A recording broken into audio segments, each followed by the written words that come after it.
నమస్కారం గురుగారు. నమస్కారం మణికంఠ గారు. నవంబర్ మాసం విశేషంగా మకర రాశి వాళ్ళకి ఈ మాసం ఎటువంటి పరిస్థితులు ఎదురవబోతున్నాయి, ఎటువంటి దైవారాధన పరిహారాలు చేసుకుంటే బాగుంటుందంటారు? మకర రాశి వారికి మనకి అష్టమకేతు జరుగుతున్నాడు.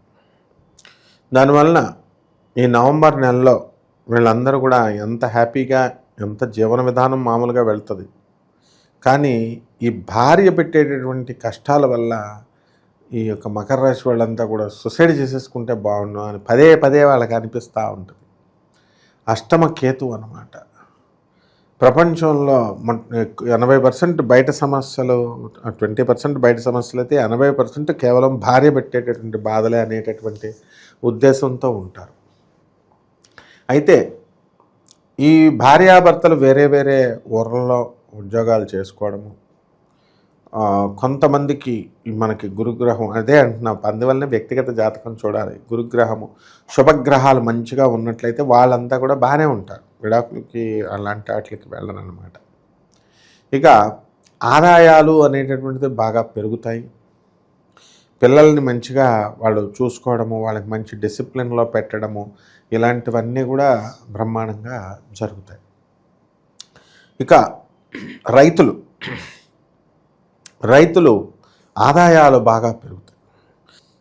ఇల్లు లేనటువంటి వాళ్ళు ఇల్లు కొంటారు, స్థలాలు లేనటువంటి వాళ్ళు స్థలాలు కొంటారు, మరి ఎక్కడికో వెళ్తారు. అది పెద్ద విషయం కాదు. అది ఇప్పుడు మనకి వ్యాధులు ఎక్కువ రావడానికి అవకాశాలు ఉంటాయి. ఇప్పుడు వాకింగ్ బాగా చేయాలి. వీళ్ళు పెద్దవాళ్ళు ఇంతకుముందు ఏం చెప్పారమ్మా, ఫుల్గా నువ్వు తిన్నది అరిగేదాకా పని చేయమన్నారు. వాకింగ్ 4 సార్లు వెళ్ళాలి. ఇప్పుడు నడిచి వెళ్తే ప్రెస్టేజ్, కార్లో వచ్చారా, స్కూటర్లో వచ్చారా, బైక్లో వచ్చారా, బైకులు లేదా అంటారు. వీడు కార్లో తిరిగితే ఆ నరమంతా కూడా ఫ్యాట్తో కూడుకుపోయి హార్ట్ అటాక్లు రావడానికి అవకాశాలు ఉన్నాయి. ఇప్పుడు మకర రాశి వాళ్ళకి చెప్పండి. ఇప్పుడు మరి నాకు ఫుల్ పార్టీలు ఎంజాయ్ చేస్తున్నాం అంటున్నారు, ఫుల్గా తాగి పడేస్తున్నారు. తాగినండి అంతే. ఇప్పుడు మరి లివర్ కానీ కిడ్నీ కానీ డిస్ఫంక్షన్. ఇప్పుడు స్కూల్లో టీచర్లు, మాస్టర్లు ఉంటారు. ఏముంటాయమ్మా మీటింగ్ హాల్లో, ఏముంటాయి స్టాఫ్ రూమ్లో? పుస్తకాలు ఉంటాయి. బాగా చదువుకోవాలి, ఎంతసేపు చూసినా పుస్తకాలు. వాడికి టీచర్స్ కాన్సన్ట్రేషన్ అంతా ఏంటి, పిల్లోడు మంచి మార్కులు రావాలా, మంచిగా చదవాలా అని. వాళ్ళతో స్టూడెంట్తో అనుకూలంగా వీళ్ళు టీచర్స్ మంచి గౌరవిస్తే మంచి మార్కులు వస్తాయి, వీడికి బాగుపడతాడు. బిజినెస్ మ్యాన్లుగా అవి ఉండవు కదా, పుస్తకాలు ఉండవు అక్కడ, నోట్ల కట్టలు. అండ్ ఇంకా బాగా సంపాదించేసిన వాళ్ళకి మొత్తం ఇంట్లోనే బార్ బ్రహ్మాండంగా పెడతారు. వాళ్ళకి ఫుల్ పుష్కలమైన డబ్బు. ఏం చేస్తారు అప్పుడు? వాళ్ళకి ఏమొస్తాయి, ఆనందాలు వస్తాయి. టీచర్లు వచ్చి అక్కడ నీతి కబుర్లు చెప్తుంటే వాళ్ళకి మండిపోతూ ఉంటుంది చూసేవాళ్ళకి. కాబట్టి అసలు టీచర్లు మరి చిన్నప్పటి నుంచి చెప్పకపోతే వీడికి బార్లు వస్తాయా, ఏమొస్తాయి? తర్వాత ఫేజ్లో ఉంటాడు వీడు. కాబట్టి ఎట్టి పరిస్థితుల్లో కూడా గురుగ్రహము సప్తమ స్థానంలోకి వచ్చేస్తోంది మకర రాశి వాళ్ళకి. భార్యాభర్తలు అనేటటువంటి వాళ్ళు దూర ప్రాంతాల్లో ఉద్యోగాల కోసం ట్రాన్స్ఫర్లు కొంతమంది అవడానికి అవకాశాలు ఉంటాయి. కానీ గురుగ్రహం దృష్టి ఉండడం వల్ల చెడ్డవాళ్ళతో దోస్తాన తగ్గిస్తారు. విద్యార్థులు కూడా డ్రగ్స్, ఇలాగ కొన్ని అలవాట్లు అమ్మేటటువంటి వాళ్ళతో స్నేహాలు చేయకూడదు. ఇంజనీరింగ్ స్టూడెంట్స్ వీళ్ళంతా కూడా ఈ రకంగా చేస్తే వీళ్ళు బాగుపడతారు. మకర రాశి వాళ్ళ కొంతమందికి నోటికి సంబంధించినటువంటి దుర్వ్యసనాలు రావడానికి అవకాశాలు ఉంటాయి. బాటిల్స్ ఖాళీ చేసి పడేస్తారు, ప్యాకెట్లు సిగరెట్లు కాల్చి పడేస్తారు. ఈ విధంగా ఈ యొక్క శనిగ్రహ ప్రభావం వలన సోదరులు మంచిగా డెవలప్ అవడం అనేటటువంటిది ఎక్కువగా కనబడుతుంది ఇక్కడ ఈ రాశి వాళ్ళకి. అండ్ విదేశాలకు వెళ్ళాలి అనుకునేటటువంటి మకర రాశి వాళ్ళకి కొంతమందికి విదేశాలకు వెళ్ళేటటువంటి అవకాశం అధికంగా కనబడుతుంది.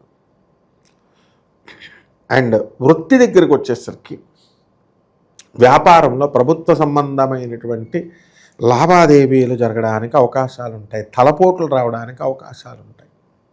అందువల్ల మకర రాశి వాళ్ళు మంచోళ్ళతో మాత్రమే స్నేహం చేస్తే వాళ్ళకి డిసిప్లిన్ వస్తుంది. అయిపోతే 30-40 ఏళ్ళు తాగిన తర్వాత ఎందుకు ఈ అవస్థలు, వాటి జోలికి ఎందుకు వెళ్ళాలి? కాబట్టి ఈ మకర రాశి వాళ్ళకి ఇలాంటి ఆలోచన, అమ్మో ఎంత ప్రమాదమా అయితే అని గురుగ్రహం తెలియజేస్తుంది. అదేనమాట గురు దృష్టి ఉండడం అంటే.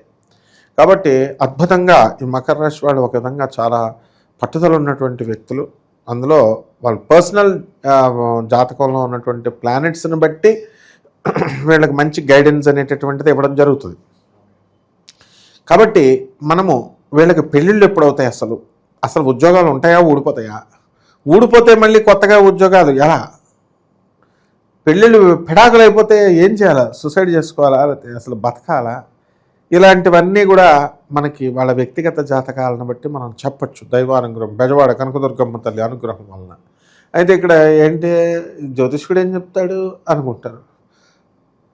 కాదు, ఇప్పుడు ఉద్యోగాలు ఒక స్టేటస్లో చేస్తారు, అదే ర్యాంకులో రావాలనుకుంటారు. గురువు ఏం చెప్తాడో తెలుసా, నాయన ఒక స్టెప్ డౌన్ అయినా ముందు ఉద్యోగం పట్టుకోనికి బ్యాడ్ టైం నడుస్తుంది అంటారు. అది చెప్పిన చిన్న సలహాయే, కానీ వాడు నిజంగానే జాయిన్ అయిన వాళ్ళు అమెరికాలో కొంతమంది 100 మంది లాభం పొందిన వాళ్ళు నా చిన్న సలహా వల్ల ఉన్నారు. అలాగే తాగేవాడు ఆయన, మరి నేనే చూశాను, ఆయన నిన్నే ఎగిరిపోయాడు, ఒకడు కిడ్నీలు ఆగిపోయిన బాత్రూంలోకి వెళ్ళినాడు బయటికి రాలే, అలా అయిపోయారు నాయన అంటే మానేసిన వాళ్ళు కూడా ఉంటారు. ఇదే గురు సలహా అంటే, గురుగ్రహం. కాబట్టి ఈ రకంగా మనము మహిళలంతా కూడా చక్కగా వేరే వేరే ఊర్లలో డిస్ప్లేస్మెంట్లు జరుగుతాయి. మకర రాశి వాళ్ళకి సహజంగా పాపం వీళ్ళు డిసిప్లిన్డ్ పర్సన్స్. చెడ్డ గ్రహాల సంపుటి వల్ల అలా జరుగుతుంది. నవంబర్ నెలలో లాస్ట్ మంత్ కంటే ఇప్పుడు కొంచెం బాగుపడతారు. శత్రువుల పీడ జరుగుతుంది, కానీ భార్య చేతిలో ఓడిపోతారు వీళ్ళు. భార్య పెట్టిన కేసులు గెలవలేరు పాపం, అందువలన చాలా ఇబ్బంది పెడుతుంది. అండ్ చెప్పుకోలేరు, కానీ ఆయన మొగుళ్ళను కొట్టే పిల్లలు కూడా ఉన్నారు, తర్వాత మామగారులను కొట్టే పిల్లలు కూడా ఉన్నారు, అత్తగారుల సంగతి వదిలి. కాబట్టి ఈ మకర రాశి గారికి ఈ నెలలో ఇలాంటి డేంజర్లు ఉన్నాయి. అత్తగారు భార్య కూడా కలిపి కొట్టేసేవాళ్ళు ఉన్నారు. నాకు అనుభవం చూస్తున్నాను, అంటే మా శిష్యులు నాకు కొట్టేశారు. కాబట్టి ఈ టైంలో వీళ్ళు జాగ్రత్తగా ఉండాలి స్త్రీలతో. అండ్ ఒంటరిగా ఉండకూడదని బయట తిరిగడం కాదు. అష్టమ కేతు ఉన్నాడు, సాధన చదవాలా. ఎవరింటికి వెళ్ళి కూర్చుని లేకపోతే జనాలతో కూర్చుంటే రండ్రమ్మ మందు బాటలు తాగుదాం అంటారు, అలా కాదు. చక్కగా డిసిప్లిన్గా వాకింగ్ అని, ఈ యొక్క పుస్తకాలు చదవడం అని, వీడియోలు మనం చెప్పే నీతి వాక్యాలు, రాశి ఫలాలు చెప్పవయ్యా బాబు అంటే నీతి వాక్యాలు ఎక్కువ చెప్తారు సార్ అనేవాళ్ళు ఉన్నారు. ఇలా చెప్పేవాళ్ళు విని చక్కగా ఆత్మహత్య నుంచి బయటపడిపోతారు. సో ఈ రకంగా చేసుకోవాలి నాయన. ఎటువంటి పరిహారాలు తీసుకుంటే బాగుంటుంది గురువారి నెల వీళ్ళు? పరిహారాలు కంపల్సరీ. వీళ్ళు ఇప్పుడు కార్తీక మాసం కొన్ని రోజులు ఉంది కాబట్టి అంతవరకు, కార్తీక మాసం అయిపోయేంతవరకు వీళ్ళు కొద్దిగా శివ ఆరాధన చేసుకోవాలి. మిగతా టైంలో వీళ్ళు ఏం చేయాలా, కూష్మాండ దీపం పెట్టాలి. కూష్మాండ దీపం అంటే మొత్తం బూడిద గుమ్మడికాయని తీసుకోవాలి, సగానికి కట్ చేయాలి, అందులో గుంజు తీసేయాలి, నువ్వుల నూనె పొయ్యాలి, అందులో ఒక అఖండ దీపారాధన పెట్టాలి, ఆగ్నేయ దిశలో పెట్టాలి. ఆగ్నేయ దిశలో పెట్టి దానికి అఖండ దీపారాధన పెట్టి చేసినట్లయితే సూపర్గా వీళ్ళకి కష్టాలన్నీ కూడా ఎగిరిపోతాయి. నెక్స్ట్ ఈ యొక్క రాశి వాళ్ళందరూ కూడా రావి చెట్టు చుట్టూ ప్రదక్షిణాలు చేయాలి. దర్భగడ్డిని తెచ్చుకొని, దర్భగడ్డినితో మనకి ఆ గరిక గడ్డితో మనకి ఈ యొక్క వినాయకుడికి పూజ చేయాలి. ఓం గం గణపతయే నమః, ఓం గణేశాయ నమః అంటూ పేదవాళ్ళకి లడ్డూలు పంచాలి. వినాయకుడికి కుడుములు నైవేద్యం, లడ్డూలు నైవేద్యం పెట్టి అవి పేదవాళ్ళకి పంచాలి. తర్వాత ఈ యొక్క రాశి వారికి అందరికీ కూడా కొంతమందిని అడాప్ట్ చేసుకుని అనాథ పిల్లల్ని, సాధువుల్ని, లేకపోతే వాళ్ళకి అన్నం, భిక్షాన్నం పెట్టాలి. గురుదేవులైనటువంటి దత్తాత్రేయ స్వాముల వారి దగ్గరికి వెళ్ళి వాళ్ళు గణగాపురం వెళ్ళి స్వామివారి యొక్క దర్శనం చేసుకోవాలా. ఇందులో చెప్పులు వేసుకొని వెళ్ళకూడదు. ఒక ఆవిడకి పట్టు చీరలు కట్టుకొని వెళ్ళకండి అమ్మా అన్నాను. గురువు దగ్గరికి పట్టు చీరలు కట్టుకుని వెళ్తారండి. ఏమంటే మీరు ఎవరిని ఉద్దేశించారో అన్నారండి అనే అంటున్నారు. అలా అనకూడదు, ఎవరిని ఉద్దేశించేది కాదు. This is a common matter, it is a common order.